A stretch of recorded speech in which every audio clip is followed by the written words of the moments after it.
వస్తాను, మళ్ళీ మాట్లాడతాం మీతో. మనతోటి జనసేన నేత వీర మహిళ సుజాత కాజా గారు ఉన్నారు, ఆవిడతో మాట్లాడదాం. సుజాత గారు గుడ్ ఈవినింగ్ అండి. గుడ్ ఈవినింగ్ అండి. సుజాత గారు, మొదటగా మీ డిప్యూటీ సీఎం పవన్ కళ్యాణ్ గారు ఎవరైతే ఉన్నారో డిప్యూటీ సీఎం హోదాలో ఈరోజు కొండగట్టుకు రావడం జరిగింది. తెలంగాణలో కొండగట్టు ఆంజనేయ స్వామిని దర్శనం చేసుకోవడం జరిగింది. ముందుగా చెప్పండి, ఎందుకు కొండగట్టు ఆంజనేయ స్వామి అంటే అంత ఎక్కువ మక్కువ పవన్ కళ్యాణ్ గారి కంటే ఏం చెప్తారు? షార్ట్గా చెప్పండి.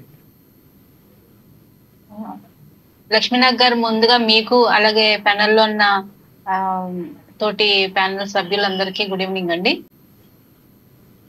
కొండగట్టు విషయం చెప్పాలి అంటే కనుక ప్రజారాజ్యం టైంలో యువరాజ్యం అధ్యక్షులుగా పవన్ కళ్యాణ్ గారు తెలంగాణలో పర్యటిస్తున్నప్పుడు కొండగట్టు టెంపుల్ కి దగ్గరలో ఆయన కాన్వాయ్ కి పైన అంటే ప్రచార రథానికి పైన హై టెన్షన్ విద్యుత్ వైర్లు తగిలి పవన్ కళ్యాణ్ గారి త్రుటిలో ప్రమాదం తప్పిందండి.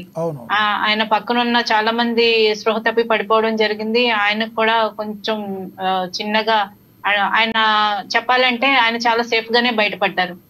అంటే చాలా పెద్ద ప్రమాదం నుంచి తప్పించిన అక్కడ స్వామికి కృతజ్ఞతగా అప్పటి నుంచి పవన్ కళ్యాణ్ గారు కొండగట్టు ఆంజనేయ స్వామిని దర్శించుకోవడం, ఏదన్నా పని ప్రారంభించాలనే ముందు అక్కడికి వెళ్ళి దర్శనం చేసుకోవడం ఆయనకు ఆనవాయితీగా మారిందండి. మన జనసేన ప్రారంభించిన మొదట్లో కూడా స్టార్టింగ్ లోనే ఆయన అక్కడికి వెళ్ళి స్వామి వారి ఆశీర్వాదం తీసుకోవడం, అలాగే వారాహి పూజలు స్టార్ట్ చేసిన తర్వాత కూడా వారాహిని మొదటగా అక్కడ కొండగట్టు ఆంజనేయ స్వామి టెంపుల్లో పూజ చేయించి దాని తర్వాత విజయవాడ తీసుకొచ్చి కనకదుర్గమ్మ టెంపుల్లో పూజ చేయించి తర్వాత వారాహి యాత్ర ప్రారంభించడం జరిగింది. ఇప్పుడు విజయం సాధించిన తర్వాత మొట్టమొదటిసారిగా తెలంగాణకి రాగానే ఆయన మొదటగా కొండగట్టు ఆంజనేయ స్వామికి వెళ్ళి ఆయన మొక్కులు చెల్లించుకోవడం జరిగింది. ఓకే సుజాత గారు, కక్ష సాధింపు చర్యల్లో భాగంగానే ఇప్పుడు సూపర్ 6 ఏదైతే ఉందో దాన్ని ముందుకు తీసుకెళ్లడానికి సరైన వంకలు చెప్తూ ఉండడానికి ఈ శ్వేతపత్రాల డ్రామా అని చెప్పి కొంతమంది వైసీపీ నాయకులు మాట్లాడుతున్న మాట. అసలు అన్ని శాఖలకు సంబంధించి శ్వేతపత్రాలను రిలీజ్ చేయడం కరెక్టేనా? శ్వేతపత్రాలు రిలీజ్ చేయకపోతే మరి గత ప్రభుత్వంలో ఏం జరిగిందో ఎలా తెలుసని ప్రభుత్వం చెప్తుంది. మీరు ఎలా చెప్తారు దీన్ని? సార్, అంటే మనం ఒక చిన్న ఎగ్జాంపుల్ సార్, అందరికి సామాన్యులకి కూడా అర్థమయ్యేటట్టు ఒక చిన్న ఎగ్జాంపుల్ అంటే, ఒక చిన్న పరిశ్రమలో కానీ ఒక సంస్థలో కానీ అకౌంటెంట్ ఎవరైతే ఉన్నారో ఆయన బాధ్యతల నుంచి తప్పుకుని కొత్త వారికి ఆ బాధ్యతలు ఇచ్చినప్పుడు పాత అకౌంట్లు, లెక్కలు, పద్దులు అన్ని అప్పచెప్పి వెళ్తారు సార్.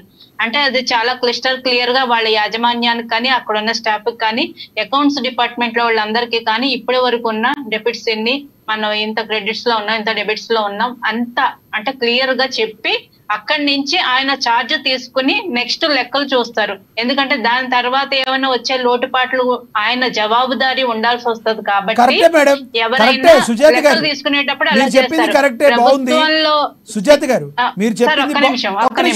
సీఎం కూడా మీరు చెప్పింది బాగుంది. మరి 2014లో మరి ప్రభుత్వం ఒక్కసారి వచ్చిన తర్వాత 2018లో ఓడిపోయిన తర్వాత 19లో కొత్త ప్రభుత్వానికి అవే లెక్కలు అప్పచెప్పారా చంద్రబాబు నాయుడు గారు?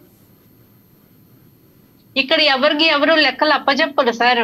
ఇప్పుడు మాకు జగన్మోహన్ రెడ్డి గారు ఏం లెక్కలు అప్పచెప్పలేదు కదండి. అప్పచెప్పు ఉంటే ఫస్ట్ రోజు లిస్టు తీసి ఎంత చేశారు, ఎంత అన్యాయం చేశారు, లేదంటే ఎంత సంపాదన సృష్టించారో ఆ రోజే ముందు పెట్టేసి మీడియా సమావేశం పెట్టేసి చదివేద్దరు.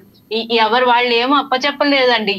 ఎవరైతే ప్రభుత్వం మిగిల్చి వెళ్ళిందో ఆ అధికారులు, ఎందుకంటే పార్టీలు మారిపోతుంటాయి కానీ ప్రభుత్వాలు ఏదైతే రాజకీయ పార్టీలు ఉన్నాయో రాజకీయ పార్టీలు, పార్టీ నాయకులు మారుతూ ఉంటారు. కానీ ఆ ప్రభుత్వ పెద్దలు, అధికారులు ఎవరైతే ఉన్నారో ఐఏఎస్ ఆఫీసర్ కానీ కేడర్ కానీ వాళ్ళంతా వాళ్ళు పర్మనెంట్ గా ఉంటారు. కాబట్టి వారు ఏవైతే లెక్కలు ఉన్నాయో ప్రస్తుతం ప్రభుత్వంలో ఉన్న నిధులు కానీ అలాగే లోటు బడ్జెట్ కానీ అప్పులు కానీ ఏది ఉన్నది అసలు పరిస్థితి ఏంటన్నది ఇప్పుడు అధికారులందరి దగ్గర నుంచి విషయం పూర్తిగా అర్థం చేసుకుని తీసుకుని లెక్కలతో సహా ప్రజల ముందు మేము ఈ రోజు ఉంచాల్సిన బాధ్యత ప్రతి ప్రభుత్వానికి మినిమం కనీస రెస్పాన్సిబిలిటీ సార్. ఎందుకంటే ఈ కూటమి ప్రభుత్వం చాలా ట్రాన్స్పరెంట్ గవర్నమెంట్, చాలా ట్రాన్స్పరెంట్ గా ప్రజలకి అర్థమయ్యేటట్టు అంటే ఏది ఇంతకు ముందు ప్రభుత్వంలో మనం చూసుకున్నాం సార్, చీకటి జీవోలు ఇవ్వడం, అసలు జీవోలు వెబ్సైట్ లోంచి తొలగించడం, వెబ్సైట్ లో పెట్టకపోవడం, ఇవంతా అసలు ఏది కూడా మనకి ప్రజలకి తెలియకుండా చేశారు. ఐటీఆర్ ఫైల్ చేస్తే కూడా వాటికి ఏమి రిప్లై రాలేదు సార్. ఓకే. సో అయితే ఆర్టీఐ ఫైల్ చేస్తే కూడా మనకి ఏమి రిప్లై రాలేదు. ఇప్పుడు గవర్నమెంట్ లో ఏదైతే ఉందో అంత క్రిస్టల్ క్లియర్ గా ప్రజలకి శ్వేతపత్రం విడుదల చేసి ఇప్పటి వరకు ఉన్న లోటు ఇంత ఉంది, మనం ఇంత అప్పుల్లో ఉన్నాం, లేదంటే మన దగ్గర ఇంత మిగులు నిధులు ఉన్నాయి, ఇది ప్రస్తుతం పరిస్థితి, ఇక్కడి నుంచి జరిగే ప్రతి దానికి మేము జవాబుదారీతనంగా ఉంటాము అంటే పొలిటికల్ అకౌంటబిలిటీ తీసుకురావాలనేది ఒక ప్రథమ ధ్యేయం. అలాగే ప్రస్తుతం ఉన్న పరిస్థితిని, రాష్ట్ర పరిస్థితిని ప్రజల ముందు ఉంచడం. సూపర్ 6 లో మీరు ఇచ్చిన హామీలు ఏవైతే ఉన్నాయో ఆ మేనిఫెస్టోలో మీరు పెట్టిన ఎప్పటి నుంచి మీరు అమలులోకి తీసుకొస్తారు, దాని గురించి ఒక క్లారిటీ ఏమన్నా ఎంత తొందరగా ఇస్తే అంత బెటర్ కదా. ఆల్రెడీ పెన్షన్లు ఫస్ట్ నుంచి ఇస్తామని చెప్పి చంద్రబాబు నాయుడు గారు చెప్పడం, అలాగే దానికి అనుగుణంగా అధికారులని అందరూ పెన్షన్ల పంపిణీకి సన్నద్ధం అవడం జరిగింది సార్. అలాగే మెగా డిఎస్సి నోటిఫికేషన్ కూడా ఇచ్చారు 16,000 మంది ఉద్యోగులు తీసుకోవడానికి. ల్యాండ్ టైటిలింగ్ యాక్ట్ అయితే రద్దు చేశారు. మొదట 5 రోజులు చేసిన సంతకాలే కాకుండా మిగిలిన వాటికి కూడా అంటే అన్నా క్యాంటీన్లు 100 రోజుల లోపల ప్రారంభిస్తామని చెప్పి ఈ రోజే చెప్పడం జరిగింది. ఖచ్చితంగా అన్ని ఒకదాని వెనుక ఒకటి స్టార్ట్ చేసుకుంటూ వస్తారు సార్. ఫ్రీ బస్సులు ఏవైతే ఉన్నాయో స్కూళ్ళు స్టార్ట్ అయిపోయినాయి, కాలేజీలు స్టార్ట్ అయిపోయినాయి, విద్యార్థులకు చాలా ఉపయోగకరంగా ఉంటుంది. మెయిన్ ఆర్టీసీది ఎప్పుడు చేయబోతున్నారు, అది కూడా టైం పట్టే అవకాశం ఉందా? లేదు సార్, అది కూడా త్వరలోనే ప్రారంభిస్తున్నారు. ఏదైతే కర్ణాటకలో కానీ తెలంగాణలో కానీ ఫ్రీ బస్ సర్వీసెస్ లేడీస్ కి ఏదైతే ఇస్తున్నారో అక్కడ వస్తున్న కష్ట నష్టాలు ఏవైతే ఉన్నాయో అక్కడ జరుగుతున్న వాళ్ళు ఎదుర్కొన్న సవాళ్ళు ఏవైతే ఉన్నాయో వాటిని అధ్యయనం చేయడానికి ఒక కమిటీని ఏర్పాటు చేయడం జరిగిందండి. దాని మీద అధ్యయనం చేస్తున్నారు. త్వరలోనే అది కూడా స్టార్ట్ చేస్తారండి. మేము జగన్మోహన్ రెడ్డి గారి ప్రభుత్వం వచ్చిన తర్వాత పవన్ కళ్యాణ్ గారు ఫస్ట్ ఇచ్చిన స్టేట్మెంట్ అండి, 1 ఇయర్ వరకు మీకు టైం ఇస్తాము, దాని తర్వాత మీ దాంట్లో ఏమైనా తప్పులు చేస్తే మేము ప్రశ్నించడం మొదలు పెడతామని. వీరు కనీసం 15 రోజులు కూడా కాలేదు, అప్పుడే అది చేయలేదు ఇది చేయలేదు అంటున్నారు. వీరికి ఎలా హక్కు ఉందని నేను అడుగుతున్నానండి. 1000 రూపాయలు పెంచుతానన్న పింఛను 5 ఏళ్లకు పెంచారండి. 5 ఏళ్లు పట్టింది 1000 రూపాయలు పెంచడానికి. మీకు అడిగే హక్కు ఉందా? అప్పుడే సూపర్ 6 మొదలు పెడతారా అని. అయినా మీరు కూడా మా బాధ్యతగా ఖచ్చితంగా చేస్తాం. మీతో మళ్ళీ మాట్లాడతాను. మనతో సీనియర్ జర్నలిస్ట్ అక్షర్ సత్యం గారు ఉన్నారు. అక్షర్ సత్యం గారితో మాట్లాడదాం. ఓకే సుజాత గారు కంటిన్యూ. అయితే సార్ ఇంకొక విషయం, కక్ష సాధింపుల గురించి నేను మాట్లాడాలనుకుంటున్నాను.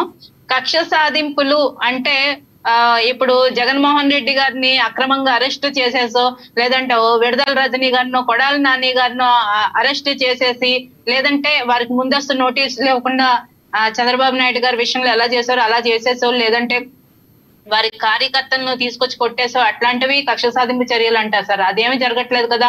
అంటే గత ప్రభుత్వంలో జరిగిన అన్యాయాల గురించి మేము కాదు సార్, ప్రజలే స్వచ్ఛందంగా బయటకు వచ్చి కంప్లైంట్లు ఇస్తున్నారు. ఇప్పుడు నెల్లూరు జిల్లాలో మీకు ఒక సంఘటన చెప్తాను సార్. రుస్తుం మైన్స్ అని అక్కడ ఏమైందంటే వైసీపీ కార్యకర్తలు అలాగే వైసీపీ నాయకులు కొంతమంది అక్రమంగా అర్ధరాత్రి ఒక వ్యక్తికి చెందిన మైనింగ్ లో చొరబడి వారి జేసీబీలన్నీ బయటికి పంపేసి వారు తవ్వడం మొదలు పెట్టారు అర్ధరాత్రి.